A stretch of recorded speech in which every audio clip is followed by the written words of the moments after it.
Lo que es el poder de la sugestión, yo acercándome al micro como si funcionara. Bueno, supongo que de momento no tenemos audio en el micrófono, no sé por qué, pero se oye bastante bien, ¿no? La acústica de la sala yo creo que permite que sigamos y porque lo que no queremos hacer es perder tiempo y no disfrutar de la presencia de una leyenda del cómic americano como es Brent Anderson, un autor que nos ha hecho felices durante décadas a través de las muchas páginas que ha dibujado, tanto con personajes de los que ha hecho etapas alucinantes como Cazar, probablemente para mí el mejor Cazar, el Cazar que viene a mi cabeza cuando pienso en este personaje es el que dibujó él, con guiones de Bruce Jones. ¿Qué decir de una de las novelas gráficas más importantes, de la historia de uno de los personajes más importantes del cómic americano como La Patrulla X, con la célebre novela gráfica de Osama el Hombre Mata, toda la co-creación de Astro City y un montón de cosas de las que no vamos a perder más tiempo y vamos a aprovechar su presencia pues para que nos lo cuente él, que es el que estuvo ahí, el que lo vivió y el que sabe cómo llegó y cómo fue ese momento tan efervescente en el comic book americano. Así que, sin más, la primera pregunta va en esa dirección, que es, Brent, en ese momento en el que se estaban poniendo las bases ya había, ¿no? Pero se seguían poniendo bases importantes a lo que estaba siendo el cómic americano y la historia de personajes que ahora forman parte de la cultura popular universal. ¿Cómo entraste tú y cómo era estar en ese momento de efervescencia, formando parte de ello desde dentro? I got into comic books. I entered the industry, as most young artists do, by sending samples of their pages into the company they wanted to work for. In my case, it was Marvel Comics. I didn't have any particular character in mind that I wanted to draw. All I knew was that I wanted to draw comic books. And Marvel were my favorite comic books. Fantastic Four, Spider-Man, Daredevil, Iron Man, the Silver Surfer, pretty much all the entire Marvel run characters at that time. So I did sample pages. I did 5 penciled sample pages. One page was of Captain America battling Batroc the Leaper, I think it was. Another one was Shang-Chi, Master of Kung Fu, fighting with I don't remember who the but I wanted to show action pages and show that I could draw different characters interacting with each other. In 1974, I sent my first package of pages, 5 pages, to John Romita Sr. at Marvel. And a few weeks later, I got a rejection notice. It was a standard rejection notice with a little note scribbled on there by John Romita Sr., who said, keep drawing, you're doing well. When you've drawn a few more pages, send them to me. So I was thrilled. I got this rejection letter. I was thrilled later, but at the time I was disappointed. As a young person, I thought they were sending me a letter saying, yeah, come out to New York and we're going to put you on Fantastic Four. Didn't happen that way. So the next year, 1975, I sent my second batch of pages, and the response I got from John Romita Sr., he remembered my pages from the year before, and he sent a little note that said, you're making good progress. If you ever come to New York, come and see me. I'll stop there.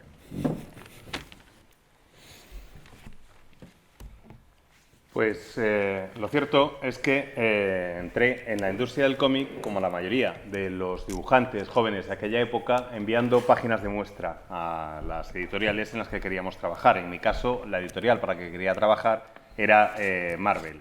Les envié las páginas y lo que recibí a cambio fue pues una nota de rechazo de John Romita Sr., que era el director artístico de Marvel en aquella época.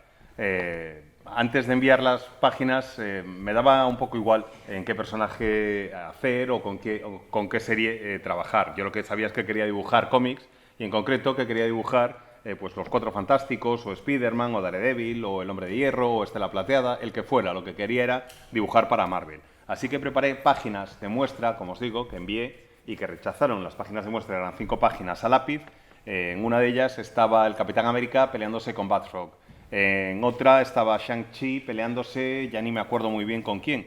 Pero el caso es que quería demostrar que era capaz de dibujar a personajes interactuando y que era capaz de hacer una buena página. Esto fue en 1974, que es cuando envié el primer paquete de muestras a Marvel, como os digo, a John Romita Senior, a John Romita Padre, que fue el que me envió luego una carta de rechazo bastante estandarizada, pero con una peculiaridad, y es que incluía una nota, una acotación, en la que me decía, bueno, sigue dibujando, que vas bien, sigue dibujando algo más, sigue practicando y tira hacia adelante porque vas por el buen camino. La verdad es que aquello me emocionó bastante, pero bueno, me emocionó al cabo de un tiempo, porque de primeras lo único que yo veía es que era una carta de rechazo y pensaba que en realidad lo que me estaban diciendo es, bueno, sí, vale, sigue dibujando, pero nada más. No me di cuenta de la importancia que tenía que me diera el consejo Romita Senior. Yo pensaba que en realidad lo que iba a pasar, como un dibujante joven ingenuo que era, es que me iban a decir, nada, múdate a Nueva York ya mismo y te vas a encargar de hacer los 4F. Obviamente no fue así, pero bueno, el caso es que seguí practicando y en 1975 envié la segunda remesa de páginas. Y me volvió a responder John Romita Padre, que se acordaba de mí y de mis muestras del año anterior, y me dijo, has progresado bastante, vas por el buen camino, si alguna vez estás en Nueva York, ven a verme y hablamos. Entonces, in 1976, 3 friends and I arranged transportation to New York. We wanted to go, all 4 of us wanted to go to New York and try to get into the business. We did that, the transportation was called a drive-away car, a drive-away automobile, where you would sign on and offer to drive somebody's car from California to Washington, D.C. or the East Coast. And that way the car would get there and we got free transportation to go to New York. There's a long story about that trip. It was a good story, but I'm not going to tell it now. So in 1976, in the summer, we started our trip on my 21st birthday, June the 15th, 1976. And it took us 3.5 days driving nonstop across. We were excited to go across country. When we got there, the first person we met and talked to about comics was Neil Adams at Continuity Associates Studio. And from there, Neil critiqued our portfolios and sent us off to the different places, the publishing houses, that would be best suited for our particular art. He sent me over to Marvel, and I took my sample pages, and John Romita Sr. was there, and he remembered me. And he looked at my work, and he said, we can get you some work. El caso es que en 1976, 3 amigos y yo decidimos organizar un viaje a Nueva York, buscarnos transporte para llegar a la ciudad. Los 4 queríamos ir a Nueva York para hablar con distintas editoriales y presentarles nuestras muestras. Y lo hicimos con lo que viene siendo un sistema que había en Estados Unidos en aquella época, que era el Drive-Away Car, que es una especie de BlaBlaCar, poco más o menos, así para entendernos. En realidad, el sistema consiste en que alguien quiere que lleven su coche de la costa oeste, en este caso a la costa este, y te pagan para que conduzcas el coche y lo lleves de una costa a la otra. Ellos consiguen que su coche llegue a donde quieran llevarlo y nosotros conseguíamos transporte prácticamente gratis. La historia de ese viaje, bueno, pues es una historia bastante larga que quedará ahora para otro día. No os la voy a contar en estos momentos, aunque estuvo bastante bien. Y el caso es que salimos el día en que yo cumplía 21 años. Ese fue el día que nos pusimos en marcha, el 15 de junio de 1976. Y estábamos emocionadísimos. Queríamos cruzar el país lo antes posible y lo hicimos en 3 días y medio, conduciendo sin parar. No parábamos absolutamente o casi para nada. La primera persona relacionada con el mundo del cómic a la que vimos en Nueva York fue Neil Adams, al que fuimos a visitar en Continuity Associate Studios, en su estudio. Él revisó nuestras muestras y nuestras carpetas con páginas y nos encaminó a cada uno de los 4 a las editoriales que le parecían pues mejor se ajustaban a nuestra capacidad. Y a mí me mandó a Marvel, así que allí me fui yo con mi carpeta con muestras bajo el brazo. Llegué a las oficinas de Marvel y coincidió que estaba allí John Romita Padre, que era, como os dije antes, el director artístico de Marvel, y él se acordaba de mí y vio las muestras y me dijo, yo creo que hay algo de trabajo para ti. Sí.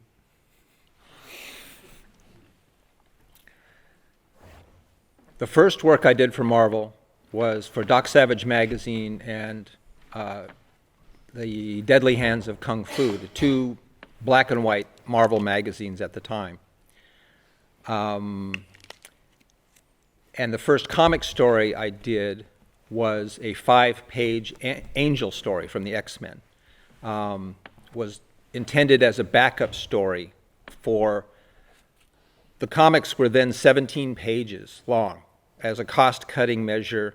This is going to relate to the scintillation of the times in comics, but I'll get to that. But the Marvel had reduced the page count to 17 pages. Well, they were under Archie Goodwin's editorial-in-chief, as editor-in-chief. He wanted to put the page count back up to match DC's or better DC's. So they were being put back up to 22 pages. But for a couple of months, they had 17-page issues ready to go and be published. So they needed 5-page backups to make it 22 pages to match the rest of the line. So that was why I did this 5-page Angel story. One little anecdote about a bit of caution to any young artist that wants to go and start working for a comic company. Don't change the story in the pictures. I did that to poor Scott Edelman, who was the writer, and I changed the story because I don't know why I changed it, but it just didn't fit the drawing, or it didn't fit the way I wanted to show it, or something. And but Jim Shooter, who was the assistant editor at the time, corrected me then. So I learned a valuable lesson on my very first job at Marvel. El caso es que el primer trabajo que yo hice para Marvel fueron una serie de cosas para Doc Savage y para la revista Deadly Hands of Kung Fu, que creo que la versión en España se llamó en algún momento Maestros del Kung Fu, me parece. El caso es que era algo de trabajo allí, pero mi primera historia de cómic, mis primeras páginas, fueron 5 páginas. Una historia del Ángel, protagonizada por el Ángel de la Patrulla X, y eran 5 páginas. Y era una historia de 5 páginas porque en aquellos tiempos tan rutilantes del mundo del cómic, resulta que Marvel, para reducir costes, había decidido pasar de 22 páginas por número a 17 páginas por número. Pero cuando Archie Goodwin se convirtió en editor en jefe de Marvel, decidió que quería volver a subir a 22 páginas para tener por lo menos el mismo número de páginas en las series mensuales que DC, si no más, si era posible. Y el caso es que cuando decidió eso ya tenían un par de meses de números que eran de números de 17 páginas. Estaban preparados para imprimir y necesitaban añadir 5 páginas más para llegar a ese total de 22. De ahí el que me encargaran esa historia del Ángel de 5 páginas. Hay una anécdota, además, al respecto de esta primera historia, y es que un consejo y una advertencia que le doy a todos los aspirantes a dibujantes, sean o no jóvenes, es que no se debe cambiar el guión que te mandan, no debes modificarlo. Yo no me acuerdo por qué lo hice. Cambié el guión, lo modifiqué, le trastoqué la historia al pobre de Scott Edelman. No me acuerdo muy bien por qué fue, pero el caso es que decidí cambiarlo por mi cuenta y riesgo, y eso es algo que no se debe hacer. De hecho, Jim Shooter, que en aquel entonces era asistente del editor o editor asistente, me pilló por banda y me dijo, ven aquí, que te voy a explicar un par de cosas, que eso no se hace.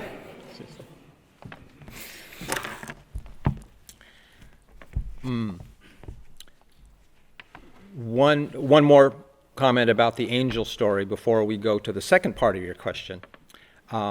is that it took me 4 months. I only stayed in New York the first trip for 6 months. It took me 4 months to pencil those 5 pages. I wanted them to be absolutely the best pages I could do, even though the climax of the story was wrong. So I guess we can use that as the jumping off place for the second part of your question. Y una cosa más que quería decir con respecto a esta historia del ángel, antes de pasar a la segunda parte de la pregunta, es que tardé 4 meses en hacer esas 5 páginas. Durante mi primer viaje a Nueva York me quedé allí 6 meses en la ciudad y tardé 4 meses en hacer 5 páginas, porque quería que aquellas páginas fueran lo mejor de lo mejor que yo fuera capaz de hacer, aunque hubiera modificado el punto álgido o el clímax del relato. The base page rate at that time for pencils was $25 per page. I made, what would that be? $125 in 4 months drawing comics in 1976. En aquella época la tarifa básica por página en Marvel era de $25 la página, así que echad cuentas, gané $125 en 4 meses dibujando cómics en Nueva York en 1976. Then the second part of the question. Something about the excitement of the industry Yeah, coming in what at was that time? everything there, yeah. Okay. Did you want to restate the question, or do you think it? Okay. The excitement for me was just going to New York to draw comics. I had not read anything like Marvel Comics before that. My mother didn't allow comics in the house to be read because she grew up during the 1950s when comic books were being blamed for juvenile delinquency and were only read by prisoners. Banshee viene de visita. Yikes. Are we going to blame comics for that? Oh, now we got sound. Oh.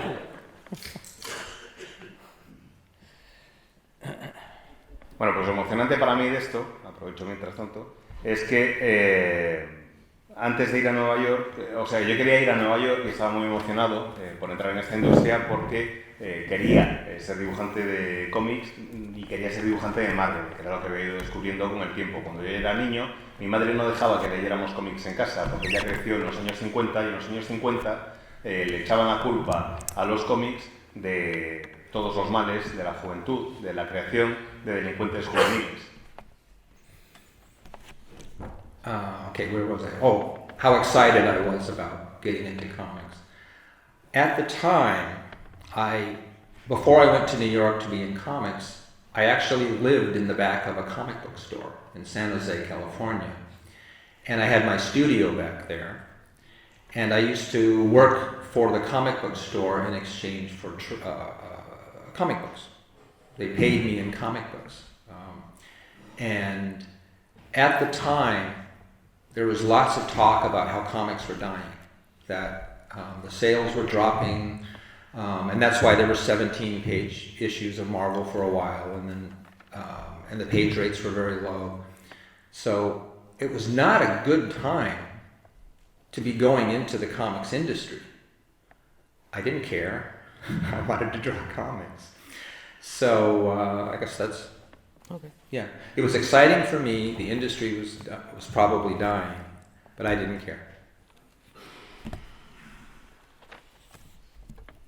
Y el caso es que antes de mudarme a Nueva York vivía en el trastero, en la parte de atrás de la trastienda, mejor dicho, en la parte de atrás de una librería de cómics en San José, en California. Allí tenía también mi estudio y allí dibujaba los cómics que iba haciendo. Y en la librería me pagaban en cómics. Yo trabajaba allí y ellos me pagaban en cómics. La verdad es que me encantaban los cómics y ya en aquella época se hablaba de que la industria del cómic era una industria moribunda, una industria en la que las ventas habían bajado muchísimo, por eso se había reducido el número de páginas en Marvel y demás, y no parecía que fuera el mejor momento para entrar en la industria del cómic, pero aquello me daba igual, no me importaba, porque lo único que yo quería era dibujar cómics y estaba emocionado por intentar hacerlo, aunque me dijeran que se trataba de una industria, eso, moribunda.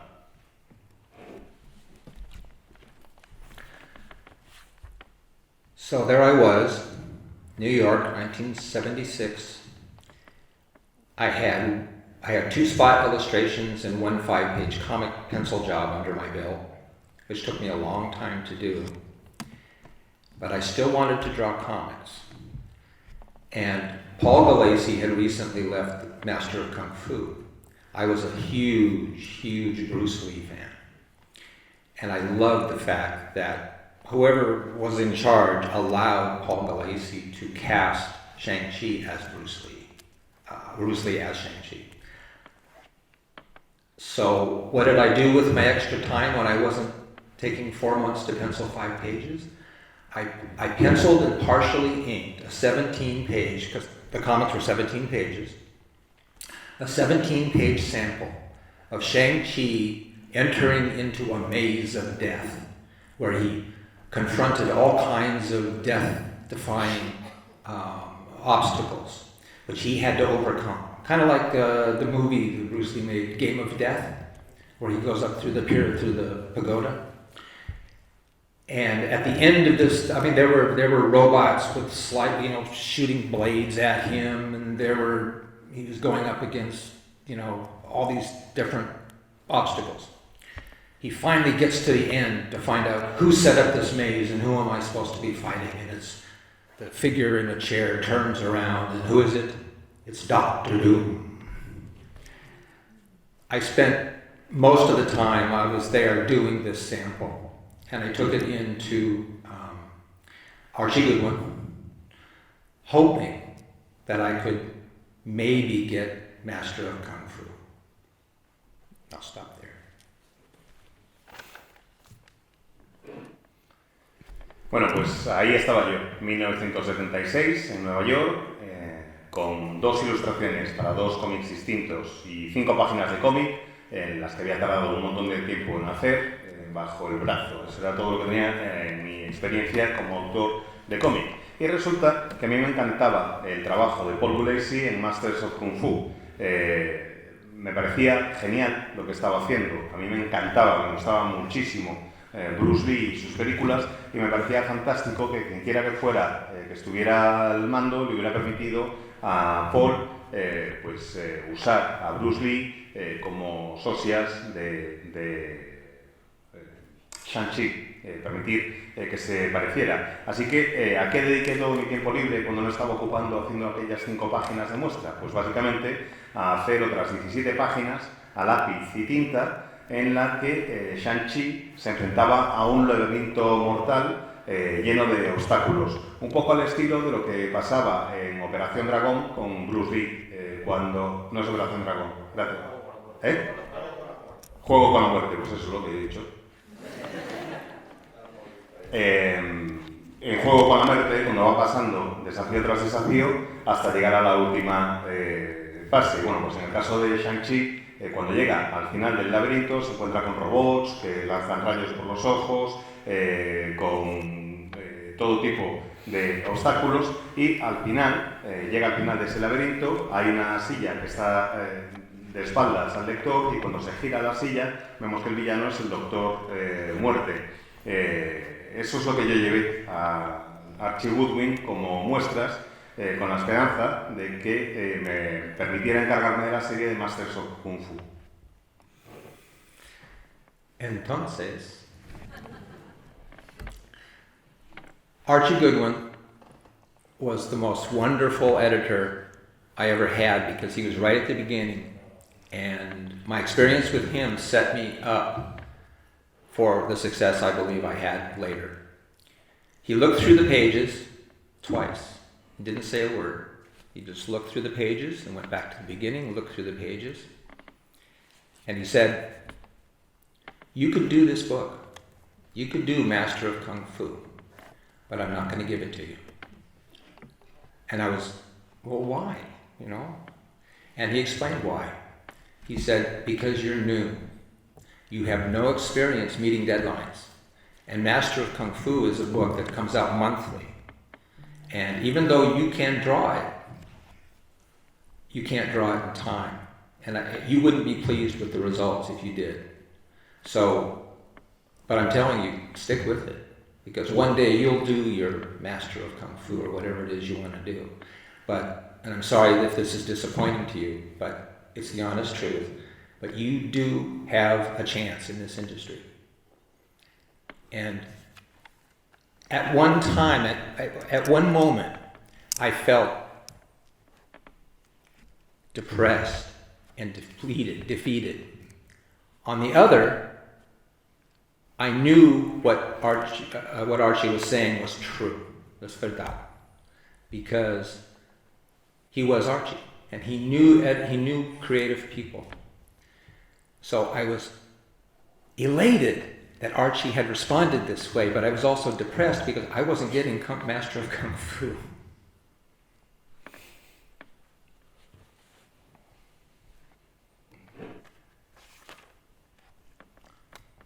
El caso es que Archie Goodwin era un editor fantástico y era un tipo maravilloso y tenía todo lo necesario para saber si tenía la experiencia suficiente como para saber si yo podía hacer aquella serie o no. Así que fui a verle con la esperanza de conseguirla y le llevé mi carpeta con esas 17 páginas de muestra. Y Goodwin revisó las páginas 2 veces. Las miró una vez, llegó hasta el final, les dio la vuelta y volvió a empezar desde el principio y llegó hasta el final de nuevo. Y me dijo, podrías hacer esta serie, tienes la capacidad de hacer esta colección, pero no voy a dártela. Y le pregunté, ¿pero por qué? Y me dijo, porque eres novato, no tienes experiencia en cumplir fechas de entrega y Masters of Kung Fu es una serie de carácter mensual. Si te la doy, no vas a poder entregar a tiempo, o si entregas, no estarás contento con el resultado. Así que no voy a dártela. Sigue trabajando, porque vas por el buen camino, y algún día llegarás a poder hacer tu propio Masters of Kung Fu o lo que quieras hacer. Lamento mucho decepcionarte ahora mismo, pero siento que esto sea así, es la verdad. No estás listo para esto, aunque creo que tienes una oportunidad de conseguir labrarte un nombre en esta industria. Y yo me sentí a la vez muy deprimido y derrotado y al mismo tiempo realmente sabía que lo que Archie Goodwin me estaba diciendo era verdad, era cierto, porque Archie Goodwin era Archie Goodwin y sabía reconocer a la gente que era creativa. Así que al mismo tiempo estaba muy emocionado y muy decepcionado porque no había conseguido que me dieran la serie que quería. Y bueno, al final entras en Cazar, hemos ido viendo imágenes. Sí. One month later, I packed my bags and I went back to California, a failure. Un mes más tarde hice las maletas y me volví a California sintiéndome un fracasado. Pero, sin embargo, esto supongo que cambiaría pronto porque luego te encargan Cazar, donde sí te puedes enfrentar a una serie mensual. Entonces, descubriste que de verdad lo de las deadlines era como te había dicho tu editor y con los primeros números no estabas del todo satisfecho. Y dos, ahora que has terminado y has dejado una de las mejores etapas de la historia del personaje, ¿te sientes especialmente orgulloso de esta etapa, de esta época que marcaste en él? Sí.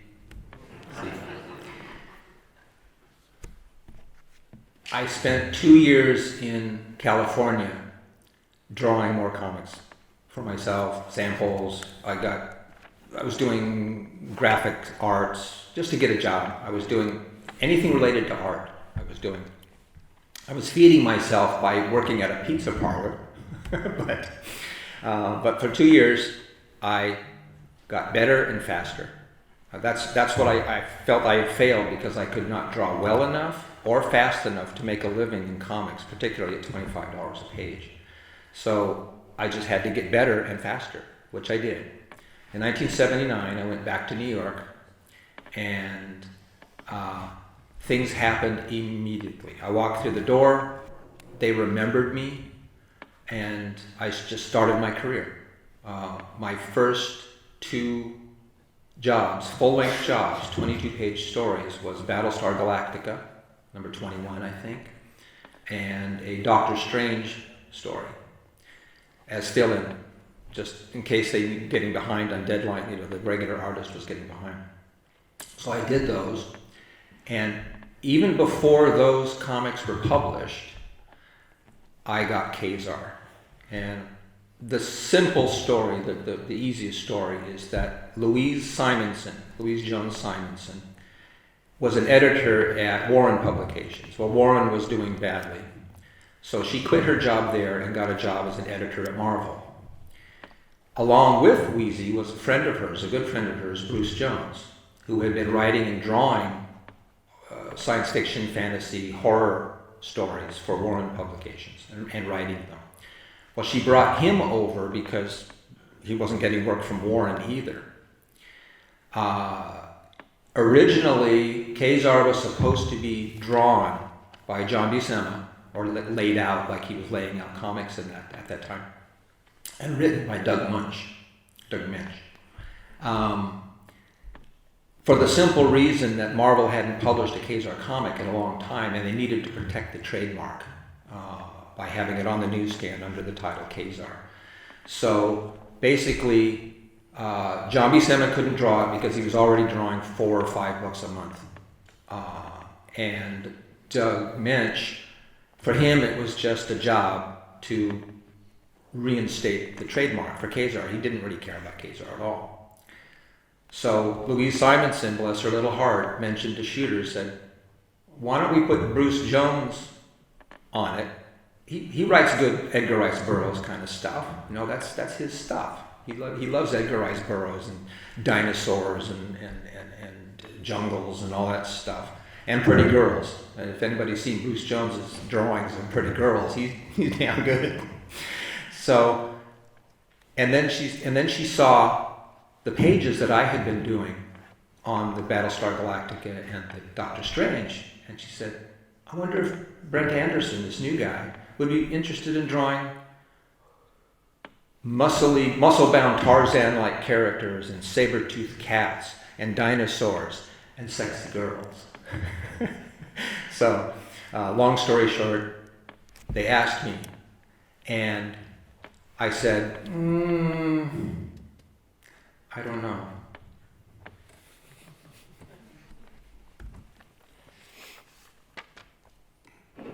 Bueno, pues me volví a California y me tiré 2 años dibujando para tratar de mejorar y para tratar de ser más rápido, para tratar de ser mejor. Sabía que no iba a poder vivir simplemente dibujando, así que hice de todo.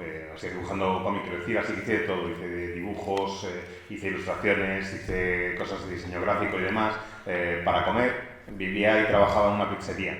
Me alimentaba gracias al trabajo que tenía, que no trabajaba en una pizzería, mientras iba practicando durante 2 años, dibujando todo lo que tenía en las manos, para ser cada vez más rápido y para tratar de ser cada vez mejor. Yo pensaba que en mi primera intentona había fracasado porque no era lo bastante bueno ni lo bastante rápido como para ganarme la vida, como os digo, sobre todo considerando que la tarifa era de $25 por página. Total, que llegamos a 1979 y me vuelvo a Nueva York. De inmediato me reconocen cuando entro por las puertas de las oficinas de Marvel y todo fue muy rápido en aquel entonces. Empezó mi carrera casi de inmediato. Lo primero que me ofrecieron fue hacer un número de 22 páginas de Galáctica, creo que fue el número 21 de Battlestar Galactica. Y luego también hice un número de feeling, un número de relleno, para el Doctor Extraño, por si acaso el dibujante que había en la colección se retrasaba, pues para tener algo preparado para poder publicarlo si hacía falta. Eso fue lo primero que hice, era lo único que había hecho antes de empezar a encargarme de Cazar. Y la versión resumida, más o menos, de cómo llegué yo a la serie de Cazar es porque Louise Simonson era editora en Warren. Warren era una editorial que tenía problemas económicos y Louise, a la que también llamábamos Wheezy, dejó Warren para empezar a trabajar en Marvel. Y con Wheezy se fue Bruce Jones, que era un estupendo guionista de ciencia ficción, terror y fantasía, y cuando Wheezy se fue a Marvel le dijo, ¿por qué no te vienes conmigo? Y así podemos seguir colaborando juntos. El caso es que Marvel iba a sacar una serie nueva de cazar, en la que en teoría el dibujo iba a ser de John Buscema y el guión de Doug Moench. Y el caso es que eso era, o sea, se iba a sacar esta nueva colección porque Marvel llevaba ya cierto tiempo sin sacar ningún título de cazar al mercado y corría el riesgo de perder los derechos sobre el personaje. Lo único que les interesaba era sacar una colección nueva al kiosco con el título de cazar para no perder los derechos. Al final Buscema no podía dibujar la serie porque ya se estaba encargando de 4 series al mes y aunque fuera a hacer los bocetos y demás, ni siquiera para eso le daba. Y Moench no escribió la colección porque a él lo único que le interesaba era cumplir con el encargo de recuperar al personaje. No le importaba en absoluto cazar, lo único que quería era que pudiera salir ese cómic publicado y así mantener los derechos, así, vamos, que no tenía ningún tipo de vinculación con el personaje. Así que Lewis estaba en una situación bastante difícil y Shooter le dijo, ¿y por qué no se lo encargas a Bruce Jones? Ya que te llevas bien con él, habéis trabajado juntos antes, y a él esto de escribir cosas al estilo de Edgar Rice Burroughs, que es básicamente lo que es cazar, una especie de Tarzán, con dinosaurios, con selvas y con chicas guapas, se le da muy bien, así que ¿por qué no se lo encargas a él? Y Luis Simonson dijo, vale, pero a ver qué no puede dibujar. Y mirando, vio mis páginas de Galáctica y de Doctor Extraño y le dijo a Shooter, oye, ¿y el nuevo Anderson, por qué no se lo ofrecemos a él? A lo mejor le interesa dibujar una serie con una especie de Tarzán, o de imitación de Tarzán muy musculado, con tigres dientes de sable, con dinosaurios y con chicas sexy. Y cuando me lo ofrecieron, yo dije, no lo sé. I didn't say yes because I remembered that angel story. I still wasn't sure if I could make a monthly deadline, penciling a book. So I shared this concern with a fellow colleague, Alan Weiss. Does anybody remember Alan Weiss? Wonderful artist in comics at that time. We went out to dinner, and I told him that I had been offered Kazar. And he said, did you take it?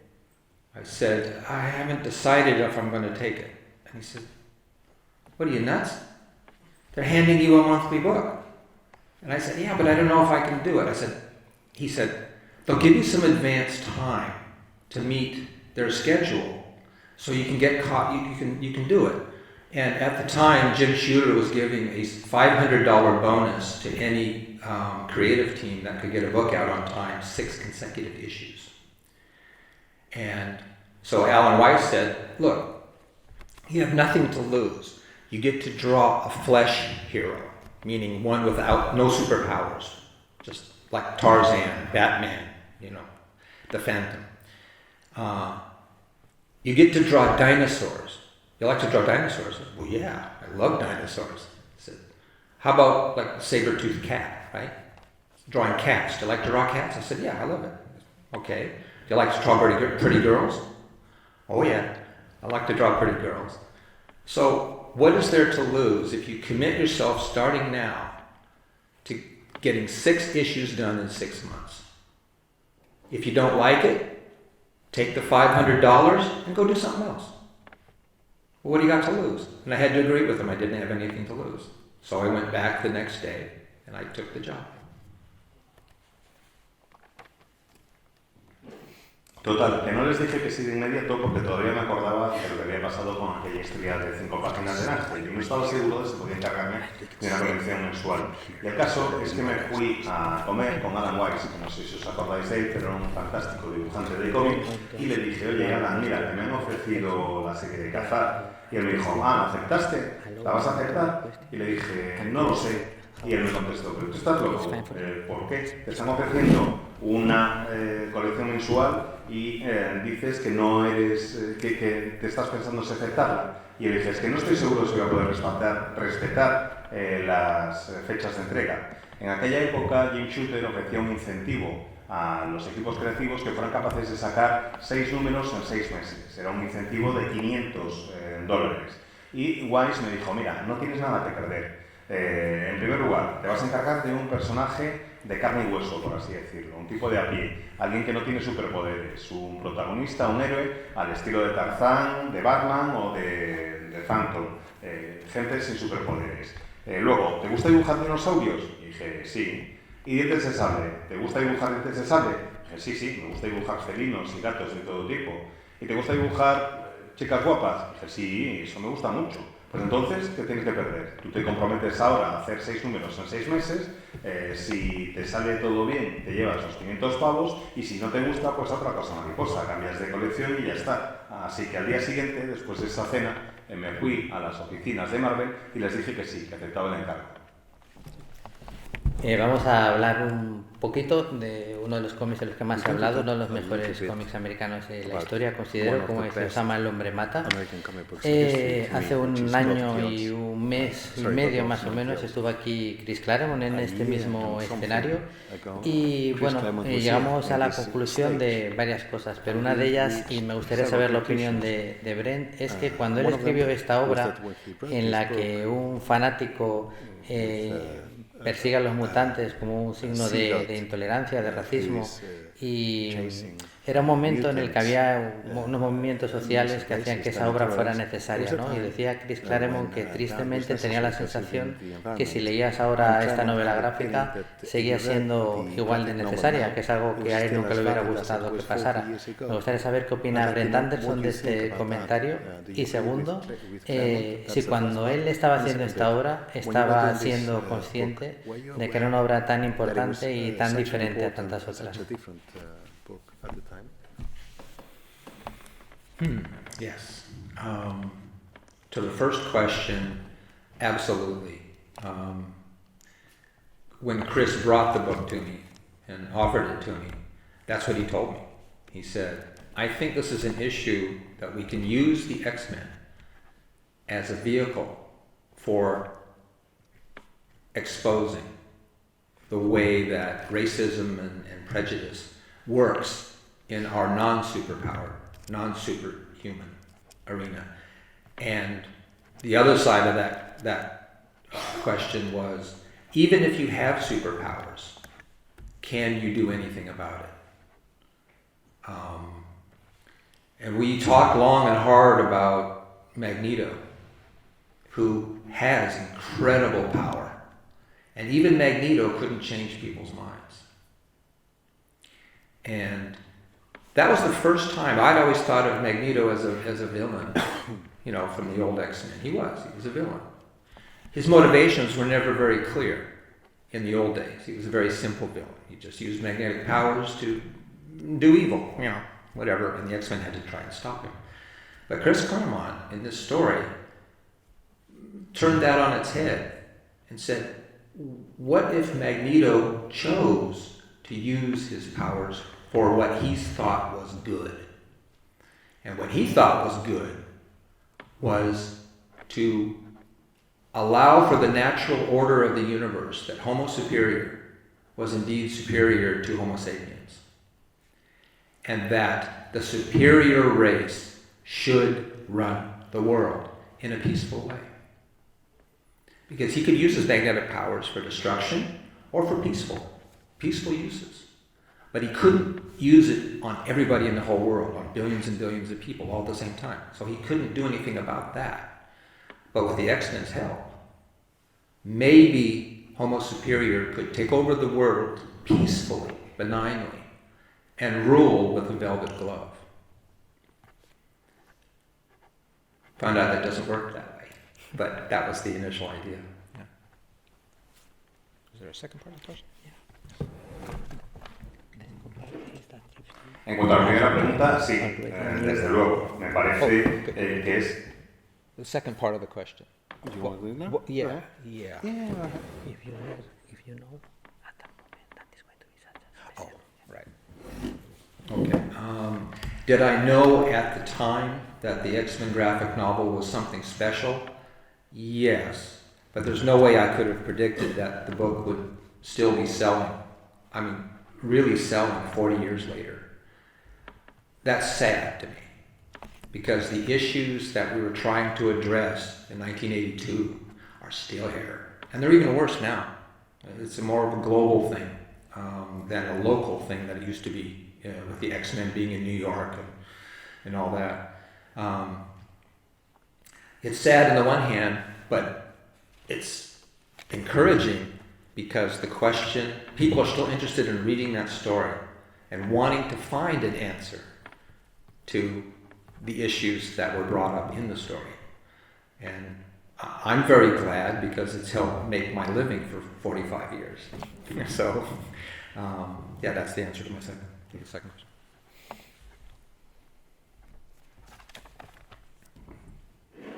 Pues en cuanto a la primera pregunta, sí, desde luego, estoy totalmente de acuerdo con ese comentario de Chris Claremont. Cuando Claremont me ofreció el proyecto, me dijo que quería crear algo para utilizar a la Patrulla X para exponer y para denunciar, como vehículo para exponer y denunciar cómo funcionan el racismo y los prejuicios en un mundo sin superpoderes, en nuestro mundo. Y además había una segunda parte a esta premisa, y es que quería ver qué es lo que ocurría incluso en un mundo con superpoderes, cómo se podía tratar de cambiar la situación, si esos superpoderes te iban a ayudar a cambiar la situación del racismo y los prejuicios. Creo que fue la primera vez en que vimos una motivación clara para Magneto. Magneto tiene un poder enorme, pero no puede usar los poderes para hacer que nadie cambie de idea. En los primeros números de la Patrulla X, Magneto era un villano muy poderoso, pero sus motivos no estaban muy claros. Pues sí, era un malo que se dedicaba a hacer el mal y punto, sin tener que explicar por qué. Y Claremont le dio la vuelta a ese concepto en la historia. Y lo hizo basándose en un supuesto claro. ¿Y si Magneto decidiera utilizar sus poderes para lo que él considera que es el bien, para lo que él considera que es lo más correcto? Es decir, si existe una raza denominada Homo superior, lo lógico es que esa raza, siendo superior, sea la que gobierne el mundo, la que lo dirija, en lugar del Homo sapiens. Esta raza de Homo superior puede tratar de gobernar el mundo de una manera pacífica. Magneto no podía utilizar, como os digo, sus poderes sobre miles de millones de personas, así que necesitaba la ayuda de la Patrulla X para lograrlo. Su objetivo era que el Homo superior se hiciera con el mundo de una manera pacífica y que pudiera gobernar el mundo sin que hubiera ningún tipo de problema y de una manera en la que todo el mundo estuviera satisfecho. Lógicamente, todos sabemos que las cosas no funcionan así, pero bueno. En cuanto a la segunda parte de la pregunta, si sabía si esta novela gráfica era especial, pues sí, desde un primer momento tuve claro que era un proyecto especial, pero no me imaginaba, bajo ningún concepto, que 40 años más tarde todavía siguiera vendiéndose. Y eso es algo que en parte me entristece, porque veo incluso que el fenómeno que se retrataba o que lo que se describía en Dios ama, el hombre mata, pues es algo que se ha extendido incluso más. En un principio la historia tiene un carácter bastante local. Recordad que la Patrulla X en aquella época estaba siempre en Nueva York, pero ahora pues ese fenómeno es más global. Y al mismo tiempo que me entristece eso, también me alienta, porque creo que hay gente que está dispuesta a leer sobre esa problemática, que está dispuesta a intentar de encontrar una respuesta, y quizás nuestra historia les ayude en esa búsqueda. Y también estoy contento porque esta obra lleva más de 45 años casi permitiéndome que me gane bien la vida. Hemos hablado poco, hasta ahora en esta charla nada, pero en general en estos días muy poco, de una obra magna como es Astro City. Y me gustaría que nos contaras un poquito. Creo que al principio no estaba planteado originalmente que tú fueras a acabar siendo el dibujante tan principal de todo Astro City, pero finalmente eres co-creador de la historia y dibujante esencial y de la misma. Cuéntanos un poquito cómo crece Astro City. How does Astro City come to be and how does it grow? Yeah, Astro City. Ever since I was a kid, I drew my own comics and created my own characters on binder paper, school paper, note paper. And I always wanted to create my own universe in comics. Like Stan Lee and Jack Kirby created the Marvel universe. And all the other universes that you know of, where creators created a whole world full of fantasy and fun. That's what I wanted to do. Well, I was working my way towards it. The X-Men graphic novel was not that, because the X-Men are already created. Flash forwards in year, I did Strike Force Morituri with Peter McGillis, and That was the first attempt to world build, to build our own world full of heroes. And it was a very successful project except for one thing. The premise dictated that the heroes die within 1 year. And as each hero died, the sales dropped on the book. So that was not the kind of world that was going to be successful for me. So then in 1994, maybe it was 93, anyway, 94, I went to a science fiction fantasy convention in San Francisco, California, just about an hour away from where I live. And they had one panel of comics programming. All the rest was, fantasy, science fiction, books, that kind of thing. Well, my wife had been invited as a guest because she did a little bit of writing in science fiction.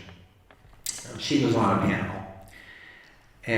But other than that panel, there really wasn't much that I was that interested in going to panels. There was one panel about comic books, and it had my friend Marv Wolfman was on the panel, and this guy named Kurt Busiek. I never heard of Kurt Busiek. Even though this was just after Marvels came out, the Marvels phenomenon, everybody's like, Alex Ross, oh my God, this is great. This is like real superheroes, painted like real people, et cetera, et cetera. I completely missed it because I was out of comics at that time. My health was not good. And I was kind of wanting to get back into comics. I was making some stabs at it, doing some fill-ins, coming back out from the dead, as far as the industry was concerned. But I wanted to go see what was going on in comics. So I went to this panel. It was very sparsely attended. It was a room about 3 times this big. And there were only about a dozen people in the room when I walked in. I walked in towards the end of the panel. And I sat in the back, and when the questions were flagging, people weren't asking any questions, and Kurt and Marv were up there not doing anything, I raise my hand and say, so what's going on in the industry now? Or, I'd make some question about what they had been talking about.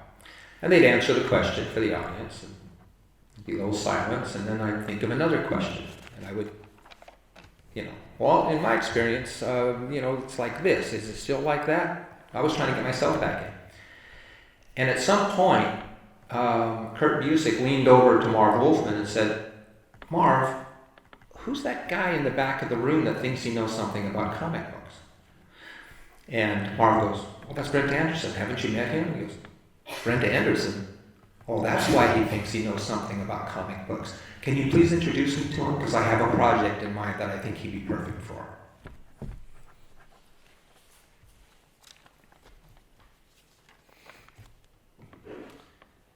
Astro City es una ciudad llena de personajes, es todo un universo de superhéroes, y eso es algo que yo siempre había querido hacer desde que era niño. Mi mayor ambición desde que era pequeño en el cole era crear mis propios personajes y mi propio universo. Llenaba un montón de libretas con dibujos en ese sentido, y mi gran ambición en el mundo de los cómics era crear un universo como el que habían creado Stan Lee y Jack Kirby al crear el universo Marvel. Lo que quería era crear un mundo lleno de diversión, y para ello fui dando algunos pasos a lo largo de mi carrera. Desde luego, por ejemplo, lo de Dios ama al hombre mata no fue uno de ellos, porque ya eran personajes que existían y no estaba creando muchas cosas nuevas. Pero mi primera intentona real de crear algo nuevo, de crear mi propio universo, fue con la serie Strike Force Morituri, guionizada por Peter McGuinness. Ese fue mi primer intento, y es una serie que funcionó bastante bien, pero funcionó bastante bien hasta cierto punto, y es que la premisa era que los personajes morirían al cabo de un año. Y claro, según iba avanzando los números que íbamos haciendo, los personajes iban muriendo, y según morían los personajes, las ventas iban cayendo. Así que la verdad es que no fue la mejor de las intentonas aquella primera. Total, que llegamos a 1994, quizás 1993, y yo fui a un salón de fantasía, terror y ciencia ficción, una convención de género que tenía lugar en San Francisco. Yo vivía un poco más o menos a una hora de San Francisco, así que fui allí y me interesaba ver una de las mesas redondas que tenían en la que se trataba el mundo del cómic. Acudí a aquella convención porque habían invitado a mi mujer, que escribió ciencia ficción un tiempo. Acudí a la mesa de ella, asistí a esa mesa, y luego la verdad es que tampoco había mucho más que me interesara, con la salvedad, como os digo, de esta mesa de cómic, esta mesa redonda de cómic, en la que iba a participar mi amigo Mark Wolfman y un tal Kurt Busiek, al que yo no conocía absolutamente de nada, no había oído ni hablar de él. Es cierto que en aquella época acababa de publicarse Marvels, que había tenido un exitazo muy grande, que todo el mundo hablaba de Alex Ross diciendo, oh, superhéroes pintados, cómo mola, así es como deberían hacerse las historias de superhéroes y demás. Pero yo no tenía ni idea de cómo, de todo aquello, porque estaba al margen de la industria del cómic. Había tenido unos cuantos problemas de salud y una vez me pude recuperar, quise volver a la industria del cómic. Básicamente lo que vendría a ser un regreso entre los muertos en lo que al mundillo del cómic se refiere. Total, que para ir regresando entre los muertos decidí que estaría bien lo de acudir a aquella mesa redonda y allí me fui. Había muy pocos asistentes a la charla. Estábamos en una sala pues igual 3 veces más grande que esta y debíamos ser una docena de personas más o menos. Y yo entré hacia la parte final de la charla. Me puse ahí un poco al fondo y cuando se abrió el turno de preguntas nadie quería preguntar, nadie levantaba la mano. Dejé pasar un ratito y como no preguntaba a nadie, pues decidí yo, venga, voy a hacer una pregunta. Y les pregunté, ¿qué ocurre ahora mismo en la industria del cómic? Me explicaron un poco cuál era la situación y al acabar la respuesta volvieron a ofrecerle al público la oportunidad de preguntar y nadie preguntó, se hizo el silencio. Así que volví a levantar la mano y dije, bueno, pues en mi experiencia en el mundo del cómic las cosas eran así y así. ¿Siguen siendo igual o ha cambiado algo? Y al cabo de un rato, después de algunas preguntas, Kurt Busiek se inclinó hacia Mark Wolfman y dijo, oye Mark, ¿quién es el tipo este del fondo que cree que sabe algo del mundillo del cómic? Y Wolfman le dijo, ¿no lo conoces? Es Brent Anderson. Dijo, ah, vale, entonces igual algo sí que sabe del mundo del cómic. Oye, cuando acabe la mesa me lo presentas, que tengo ganas de hablar con él porque tengo un proyecto para el que creo que sería el dibujante idóneo. Kurt wanted me to draw the first issue of a six-issue mini-series for Image Comics that he called Astro City. The first issue starred the Samaritan, who was a Superman archetype. And I'm going to shorten this because I think you probably all read that story and enjoyed it as much as I did. But the idea was that Kurt was only going to hire an artist to do a different artist for each of the 6 issues. He was trying to get, I'm not thinking. Anyway, separate artists for each of the different stories. And the artist was tailored to the character that Kurt was introducing in the first 6 issues. He had trouble herding the cats of comic book artists, and he could not line up a schedule for these people to work on it. But while he was trying to do that, he liked my first issue. So he said, I'm going to be doing a 6-issue story arc after these 6 issues with a character called Vesper. Well, Vesper was being used by somebody else at the time, so Kurt changed the name to The Confessor. And he showed me the outline for that story. And he said, would you be interested in drawing that once these other 6 are done? And I said, yes. Oh, absolutely. Talking to Kurt about comics took me back to when I was a kid talking to my friends about comics. How much fun the Fantastic Four was and the history of Superman and all that stuff. We just really hit it off. I felt like a little kid again. And this was the guy that had the world building, the world of superheroes already in his head. All I had to do was listen to what he had to say and draw it. I was in 7th heaven. Just to shorten this, because Kurt wasn't able to line up these other artists to do the miniseries, he asked me if I would be the artist on all the other 5 issues of the initial series. And I said yes. And Kurt goes, you are so difficult to work with. You know, I keep asking you if you want to do something and you just say yes. And that's how the first year of Astro City got started. Pues el caso es que Kurt me dijo que quería que me encargara del primer número de una serie limitada de 6 números que tenía prevista para Image y que se iba a llamar Astro City. Y el protagonista del primer número era Samaritan, que es un personaje, como seguramente sabréis, que es una especie de imitación o que sigue el patrón y el arquetipo de Superman. Kurt quería que cada número de aquella serie limitada de 6 lo dibujara un profesional distinto, lo hiciera un dibujante diferente. Y me dijo que había preparado guiones a medida para cada uno de esos profesionales. La verdad es que no me acuerdo de quiénes iban a ser los otros 5, pero sí sé que tuvo muchísimos problemas pues, para poner el cascabel al gato, como se puede decir. Es muy difícil controlar a los dibujantes, no lograba reunirlos a todos y que cumplieran las fechas de entrega y demás. Y mientras él estaba peleándose por lograr tener un grupo de dibujantes que hicieron sus guiones, vio mi primer número acabado. Y le gustó mucho. Me dijo, mira, después de esta primera serie limitada, si funciona bien, tengo otro proyecto con un personaje que se va a llamar Despero. Lo que pasa que, claro, ese nombre lo estaban utilizando ya en otra editorial y se lo cambió a El Confesor. Me dijo que estaba hecho el guión y que se me interesaría hacer esta serie limitada cuando acabara con esta primera de 6 números. Y le dije que sí, que claro, que sin problemas. Hablar con Kurt de cómic me retrotraía a mi infancia y las conversaciones con mis amigos cuando nos emocionaba tanto el mundo del cómic y a lo bien que nos lo pasábamos pensando en los 4F. Bueno, pues era lo mismo, hablando de los 4 Fantásticos o de la estrella de Superman con Kurt, me sentía como un niño de nuevo. Y me di cuenta de que era un tipo que ya tenía todas las herramientas para construir mundos en su cabeza, que tenía todo el world building en su cabeza. Lo único que tenía que hacer era escuchar lo que él me tenía que decir y dibujarlo. Y gracias a eso, pues estaría en el 7º cielo. Kurt me fue contando poco a poco cómo tenía dificultades para lograr, como os digo, contactar y que le hicieran caso esos otros 5 dibujantes y me ofreció hacer los 5 números restantes de la miniserie. Y le dije sí. Y llegados a ese punto, Kurt se gira y me dice, tío, mira que es difícil trabajar contigo. Te propongo lo que sea y me dices que sí a todo.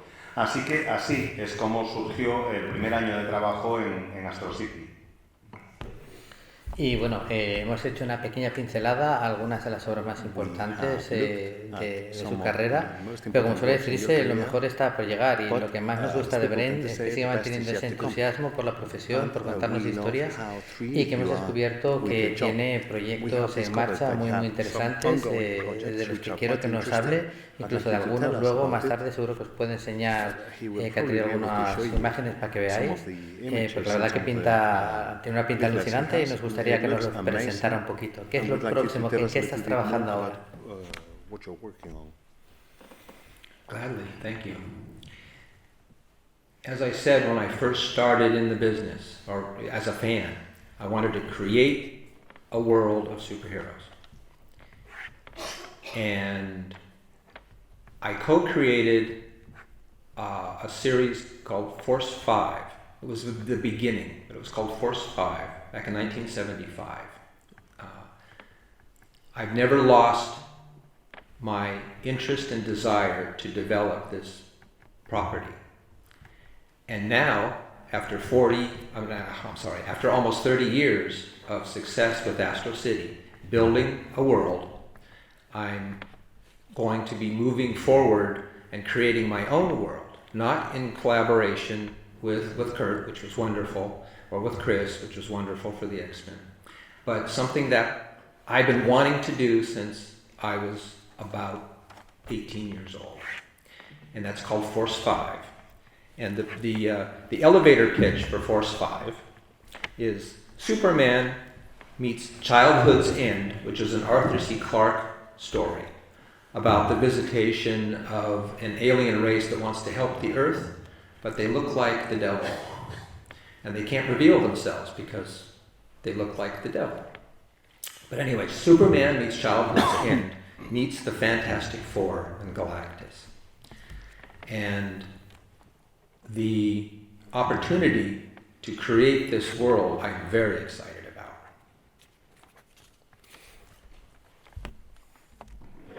Pues encantado de explicaros cuál es mi siguiente proyecto. La verdad es que estoy muy agradecido a todo lo que me ha dado esta industria y desde un principio, cuando entré en ella, sabía que lo que quería era crear un propio mundo en el y poblarlo con superhéroes. He creado una serie antes de empezar mi carrera como profesional que se llamaba Force 5 en 1975. Ese fue uno de mis primeros proyectos y nunca perdí ese proyecto de vista, nunca perdí el interés ni las ganas por tratar de desarrollar un mundo propio. Así que ahora, casi 30 años después de la creación de Astro City, pues tengo ganas de embarcarme en la creación de un mundo distinto, de un mundo, como digo, que me resulte propio. No un mundo con Kurt, que es un tipo fantástico y con el que me lo he pasado muy bien, ni un mundo con Chris, que me parecía el idóneo en el caso de los mutantes, sino un mundo propio, algo que he querido hacer desde que tenía 18 años, algo que he querido hacer desde que tenía la capacidad de crear proyectos como Force 5. Force 5 se puede definir, o el proyecto que tengo entre manos, mejor dicho, se puede definir como un cruce entre Superman y el fin de la infancia, el relato de Arthur C. Clarke, en el que una raza extraterrestre llega a la Tierra con la idea de ayudar al planeta, pero tienen el problema de que tienen pinta de demonios, y entonces no pueden mostrarse tal cual son porque tienen pinta de demonios. Y esos dos elementos mezclados con el Galactus de los Cuatro Fantásticos. Quiero crear ese mundo y espero tener la oportunidad de poder hacerlo. But there's something I'm working on first.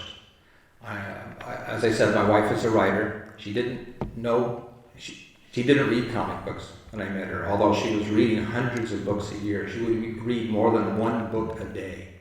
This is how much of a reader she was. But when she met me, got introduced to comics, she wanted to try her hand. Well, I asked her to on another project. I said, I don't have a story. I have a world that I built for this other project. I don't have a story. Can you please write one? Well, she did, but that's a different project. The project I'm currently working on is called El-Aguar Origins, Crossing Borders, and the elevator pitch for that is Batman meets La Llorona meets La Migra. And it involves the current problems of at the border on Southern California and Mexico.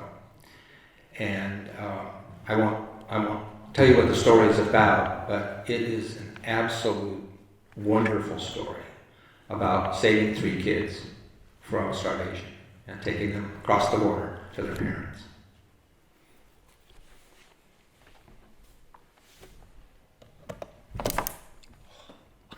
Pero hay algo más en lo que voy a trabajar antes de encargarme de Force 5, de transformar este proyecto en realidad.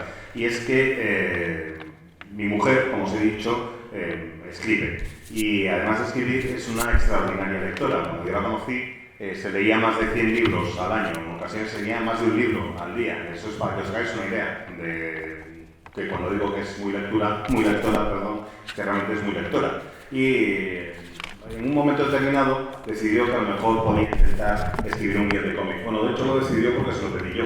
Le dije, mira, he creado este mundo, a ver si me puedes escribir una historia para ese mundo que he creado. Pero eso es otro proyecto distinto, no del que nos estamos ocupando ahora. El que os quiero presentar hoy es un proyecto que se llama El Jaguar Orígenes Cruzando Fronteras.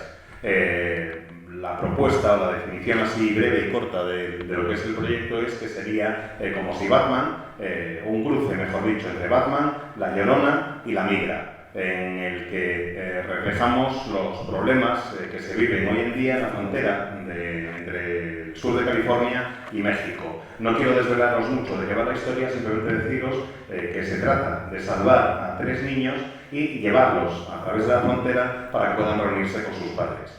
Y me parece que es una historia fantástica.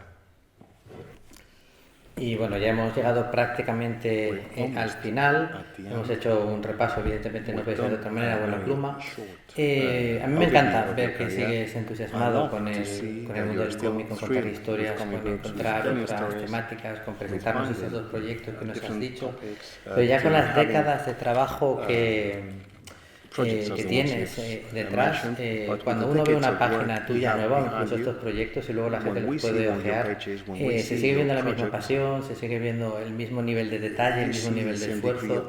Me gustaría que nos contaras, nos resumieras, mejor dicho, un poquito, qué es eso con lo que conectas con tanta fuerza con este medio maravilloso que es el cómic, donde that sacas chemicals have, energías y that you fuerzas connect en los with them momentos a to lo give mejor you menos energy. positivos de la carrera para seguir adelante the con dark tanta times pasión. of your career. ¿Qué es eso tan maravilloso What is que that in encuentras en comic el books that is cómic so y que te gustaría wonderful compartir con that nosotros? keeps you going that you would like to share with us?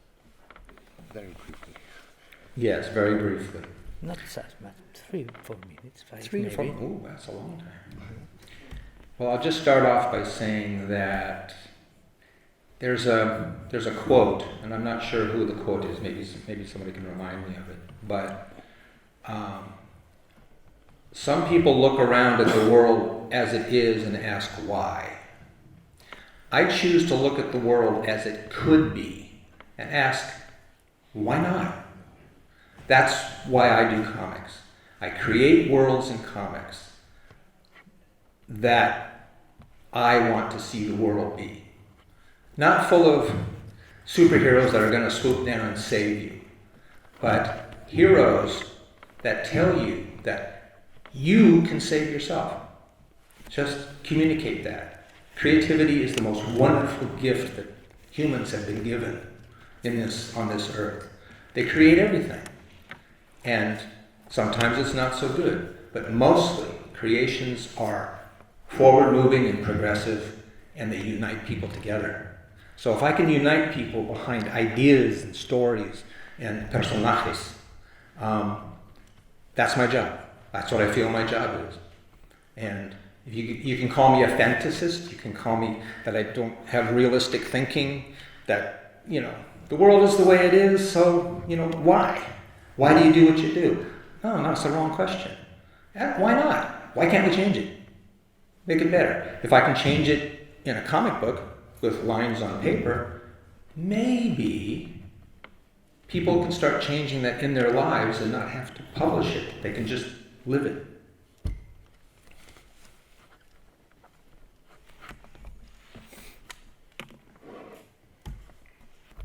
Hay una cita que me gustaría mencionar, no sé de quién es, la verdad es que a lo mejor alguien aquí en la sala me puede echar una mano, y la cita es poco más o menos la siguiente. Hay gente que mira al mundo y se pregunta, ¿por qué es el mundo como es? Y hay otra gente que mira al mundo y se pregunta, ¿cómo podría ser el mundo que nos rodea? Eso es lo que yo quiero hacer en el mundo del cómic, ver cómo puede ser el mundo, crear mundos en el cómic en el que no esperes que sea un superhéroe el que llega corriendo y te salve, ni mucho menos, sino que sea un mundo en el que haya héroes que te enseñen cómo salvarte tú a ti mismo. Eso es lo que yo quiero, es lo que quiero comunicar. Me parece que la creatividad es el mayor don del que disponemos los seres humanos en este mundo, que es algo que nos diferencia de todos los demás, es lo que da sentido. A veces esa creatividad se utiliza para cosas no demasiado buenas, pero otras veces, la mayoría de las ocasiones, se usan para mejorar la vida de la gente, y eso es lo que yo persigo, creando ideas, historias, y a través de personajes intento con mi trabajo lograr que el mundo sea un lugar mejor. Y alguien me puede tachar de fantasioso, de poco realista, me pueden decir, oye, el mundo es como es y no hay nada que puedas hacer. Pero yo me pregunto, ¿por qué? De verdad, ¿por qué no hay nada que pueda hacer? Por eso hago lo que hago, para intentar cambiar un poquito las cosas, para mostraros sobre el papel mundos en los que las cosas sean mejores, con la esperanza de que aprendamos entre todos a hacer que esos mundos sean una realidad y que no tengamos que leerlos o que no haya que publicar ese tipo de mundos, sino que podamos vivirlos. Bueno, antes del cierre, pediros perdón por los problemas del principio, ya veis que ya finalmente todo va ok, y deciros que después de la clausura Brent firmará afuera y Jim firmará aquí arriba, pero una vez dicho esto, decía que le pueden llamar fantasioso, la verdad que a mí, ya lo he dicho un par de veces, incluso alguna vez en este escenario, la gente demasiado realista y la gente demasiado cuerda, así que me da un poco de miedo, un poco de aburrimiento, que a veces quiere ser lo mismo, así que yo reivindico siempre que necesitamos a soñadores, necesitamos a locos maravillosos que nos marquen un camino o que nos cuenten historias, porque contarnos historias es una de las cosas más bonitas que podemos hacer como seres humanos y que nos diferencian del resto. Tú cuando le cuentas una historia a alguien, es porque a alguien te importa, le cuentas cuentos a alguien que quieres para que se duerma, le cuentas cuentos a alguien para que se distraiga. que cuentas cuentos a alguien porque le quieres, incluso aunque sea una industria, detrás de eso hay una historia que alguien comprará para disfrutar y ser más feliz, para dárselo a alguien y compartir su entusiasmo por algo, ¿no? Pero claro, la música es maravillosa, sí, pero necesitamos a los músicos. El teatro es maravilloso, sí, pero necesitamos a alguien que nos escriba la dramaturgia. El cómic es muy maravilloso, sí, pero necesitamos gente como Brandon Sanderson que le dé esta forma y que nos la devuelva de esta manera tan maravillosa, tan entregada y nos haga felices. Decía que ellos, en cierta manera, aunque no nos conozcan, nos quieren, por eso nos cuentan esas historias y por eso nosotros también les queremos tanto. Muchas gracias, Brandon Sanderson.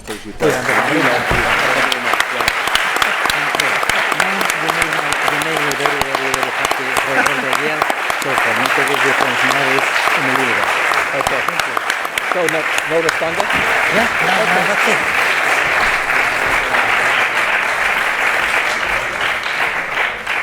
it. Just to conclude, what Kurt told me when he wanted me to be involved with Astro City, he said Astro City for him was like a storyteller around a campfire, inviting people to come. me and Kurt and the campfire would invite people to come within the firelight and listen to the stories. Kurt was the storyteller, and he taught me everything I know about how to do that, how to tell stories. So I want everybody to thank Kurt Busiek for whatever success I have in writing in the future, because he was the guy that taught me how to do it. So, to Kurt Busiek.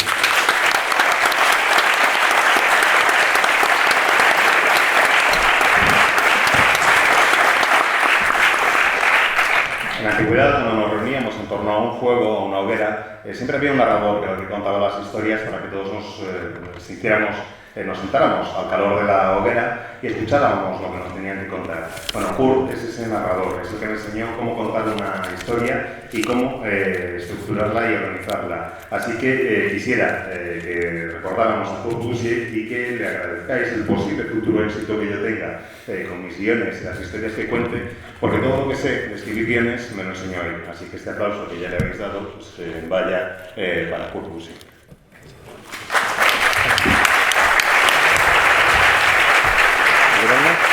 Ahora sí, ¿no?